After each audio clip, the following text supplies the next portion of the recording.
جو تمہیں وفات دیتا ہے رات کے وقت، اور وہ جانتا ہے جو کچھ تم کرتے ہو دن کے وقت، پھر وہ اس میں اگلی صبح کو تمہیں اٹھاتا ہے تاکہ تمہاری مدت معین پوری ہو جائے، پھر اسی کی طرف تم سب کا لوٹنا ہے، پھر وہ تمہیں جتلا دے گا جو کچھ تم کرتے رہے ہو۔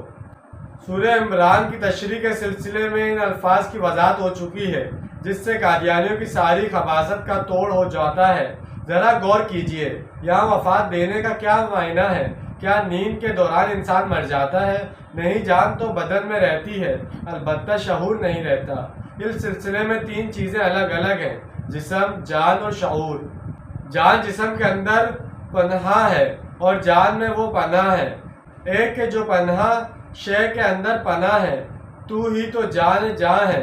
اس شعر میں او وہ سے مراد کچھ اور ہے، جس کی تفصیل کا یہ موقع نہیں۔ اس وقت